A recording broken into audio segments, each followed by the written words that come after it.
गर्मी की छुट्टी में नानी के छोटे से घर में आया 5 परिवार। इस कहानी की शुरुआत कुछ इस तरीके से होती है कि परी अपनी मम्मा को बोल रही है कि समर वेकेशन हो गया है तो हम लोगों को शिमला जाना चाहिए। लेकिन उसकी मम्मा बोलती है कि सर पैसे की अरेंजमेंट थोड़ा कम है, इसीलिए हम लोग शिमला जाना कैंसिल करते हैं और चलते हैं नानी के गाँव। चलो मैं नानी के घर फ़ोन करके बता दे रही हूँ कि हम सभी लोग आ रहे छुट्टी में। परी बहुत ज़्यादा खुश हो जाती है। जैसे ही स्वाति फ़ोन उठाती है वैसे ही सामने से फ़ोन आता है राजेश का। राजेश बोलता है कि काफ़ी समय बीत चुका है, हम लोग गांव नहीं गए हैं, तो चलो इस बार इकट्ठे हम सभी लोग गांव जाते हैं। तो स्वाति बोलती है ठीक है, हम लोग सब इकट्ठे गांव चलेंगे। तब राजेश बोलता है कि और बाकी 2 भाइयों को भी मैं फ़ोन करके बता दे रहा हूँ, सभी लोग इकट्ठे गांव चलेंगे।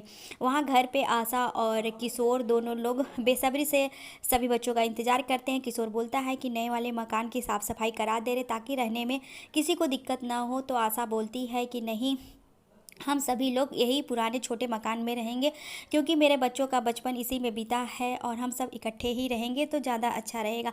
वैसे शहर में सब लोग अलग अलग ही तो रहते हैं। तो किशोर बोलता है हाँ तुम सही कह रही हो, और 2-4 ठो बेड बढ़ा लेना। और हाँ मैं जा रहा हूँ कच्चे आम की व्यवस्था करने और चना भी इकट्ठा करके रख लूँगा क्योंकि गर्मी के सीज़न में पाना और सत्तू मैं बच्चों को दूंगा खाने पीने के लिए। सभी लोग ट्रेन पे इकट्ठे बैठते हैं और सभी लोग इकट्ठे नानी के घर पे आ जाते हैं।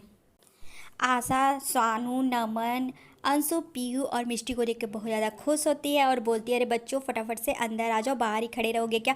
सभी लोग अंदर आते हैं और सभी को पाना और सत्तू का शरबत मिलता है गर्मी की वजह से, सभी का फेवरेट पीने के लिए। और राजेश, दीपक, अमित, स्वाति और डॉली सभी लोग मिलकर आपस में बातें करने लगते हैं। और फिर उसके बाद बच्चे छोटे आंगन में जा कर के खेलने लगते हैं, किट्टू मिष्टी, और फिर खाना वाना खाते हैं। और अगली सुबह खाना की तैयारी होती है। तो आशा बोलती है कि स्वाति और डॉली दोनों लोग मिलकर कुछ अच्छा सा बना लो, तुम लोगों के हाथ का खाया हुआ खाना खाए बहुत लंबा समय हो गया है। स्वाति तो तैयार हो जाती है लेकिन डॉली थोड़ा से आनाकानी करती है कि मैं यहाँ पे एडजस्ट नहीं हो पा रही हूँ, यहाँ पे हर चीज़ की प्रॉब्लम है और गैस भी नहीं है, लकड़ी के चूल्हे पे मैं कैसे खाना बनाऊँगी मम्मी। तो स्वाति बोलती तुम इतने नखरे क्यों दिखा रही हो, क्यों, यहाँ पे तो लकड़ी के चूल्हे पे ही खाना बनता था ना, तुम भूल गई क्या। राजेश और स्वाति गांव में आकर खुश थे लेकिन दीपक वहीं पे बहुत ज़्यादा परेशान था क्योंकि उसका मोबाइल की बैटरी जा चुकी थी क्योंकि लाइट नहीं था सारा दिन। तो डॉली बोलती है कि शहर में तो लाइट कटने की समस्या ही नहीं होती है, वहाँ तो बस 2 या 3 सेकंड के लिए लाइट ही जाती है। तो अमित बोलता है कि गाँव में आकर के हम लोग बहुत बड़ी गलती कर दी है और यहाँ पर तो बस एक न एक समस्या लगा ही रह रहा है। दीपक, अमित और डॉली को गाँव में आना बहुत भारी पड़ता है। जब रात में सोने का टाइम आता है तो दीपक अपना पैर फैलाता है लेकिन पैर नहीं फैला पाता, बहुत गुस्सा करता है कि पापा नया वाला घर की साफ सफाई नहीं कराए, हम लोग वही सोते हैं आराम से। तो राजेश बोलता है भूल गए क्या, हम लोग बचपन में इसी तरह से मारामारी करते थे सोने के लिए, वही तो बचपन की यादें हम लोगों को ताज़ा करनी है। अगली सुबह सानू, नमन, अंशु, किट्टू सभी लोग अपने नाना के पीछे लग जाते हैं और नाना उन लोगों को लेकर के जंगल जाते हैं। बच्चे और नाना मिलकर ढेर सारा आम और गन्ना तोड़ लेते हैं। उसके बाद बच्चे बोलते हैं कि नानू नानू चलो हम लोग नहर चलते हैं। तो नाना बोलते हैं ठीक है चलो मैं तुम लोगों को नहर में लेकर के चलता हूँ। तो सारे बच्चे नहर में डूब डूब कर खूब मस्ती करते हैं। डॉली स्वाति से बोल रही थी कि मुझे तो शहर में कुछ काम करना ही नहीं होता है, मेरा तो सारा काम हेल्पर या मैड करते हैं, मैं तो कुछ भी नहीं करती हूँ, लेकिन यहाँ पे तो समय जैसे लग रहा है कि बीत ही नहीं रहा है। तो दीपक भी बोलता है कि मैं तो बहुत परेशान हो गया हूँ गांव में आकर। तो स्वाति बोलती है कि क्या मम्मी तुमको हल चलाने के लिए बोल रही है, थोड़ा बहुत मदद कर ही दोगी तो क्या जाएगा। इतना करके स्वाति हंसने लगती है। आशा सभी के लिए रोज चटपटा खाना बना रही थी और नानू, अंशु, पीहू, सानू, नमन और मिष्टी किट्टू को लेकर के घुमाने के लिए ले जा रहे थे। जंगल में गन्ना तोड़ो, आम तोड़ो और फिर नहर नहाओ।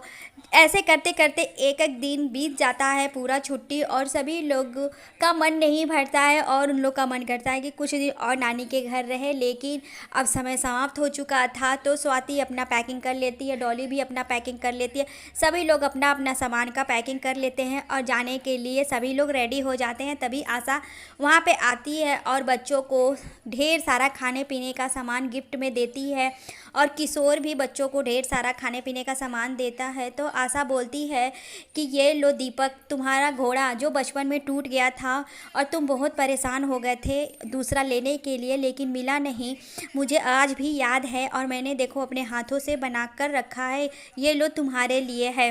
और डॉली को बोलती है आशा देवी कि ये लो डॉली, तुम्हें ये साड़ी बहुत पसंद था ना, इसीलिए मैं तुम्हें दे रही हूँ, तुम ये साड़ी लेके जाओ, मेरी तरफ से ये तुम्हारा तोहफ़ा है। और अमित को एक हाथ से बुना हुआ चादर गिफ्ट करती है और बोलती है कि बेटा, मैंने बहुत प्यार से ये चादर बनाया है, लेकिन इसकी लंबाई थोड़ी सी कम हो गई है, तुम एडजस्ट कर लेना। मम्मी की ये बातें सुनकर सभी लोग रोने लगते हैं। तो राजेश बोलता है कि हम सभी लोग शहर से गांव में आए और यहाँ की समस्या को देखते हुए मम्मी पापा से खूब ढेर सारा शिकायत किए, लेकिन हम लोगों को ये समझ में नहीं आया कि हम लोगों का बचपन यहीं पे बीता है और आज हम लोग इतना ज़्यादा बड़े हो गए हैं कि मम्मी पापा से इसी बात को लेकर के शिकायत कर रहे हैं। तो मम्मी बोलती है कि बेटा, तुम लोगों का हक है अपनी शिकायत करने का और हम बड़ों का हक है तुम सभी को माफ़ करने का। तो राजेश बोलता है कि मम्मी, तुम मुझे कुछ नहीं दोगी क्या? और स्वाति भी बोलती है कि मम्मी, मुझे भी कुछ दे दो। आशा देवी अपने हाथ से बना हुआ आम का अचार स्वाति को देती है और राजेश को चिप्स पापड़ देती है और बोलती है कि बेटा, तुम्हें मेरे हाथ के बने हुए चिप्स पापड़ बहुत पसंद है ना, मैं थोड़े बढ़ा कर दे रही हूँ ताकि तुम ठंड तक खा सको। सभी लोग अपनी मम्मी पापा से विदाई लेते हैं और फिर रेलवे स्टेशन पहुंच जाते हैं ट्रेन पकड़ने के लिए। सभी लोग आए, घर भरा भरा था, मम्मी पापा बच्चे सभी लोग खुश थे। एक एक दिन करके समय बीत जाता है और फिर सभी लोग चले जाते हैं। फिर से नाना नानी उदास हो जाते हैं।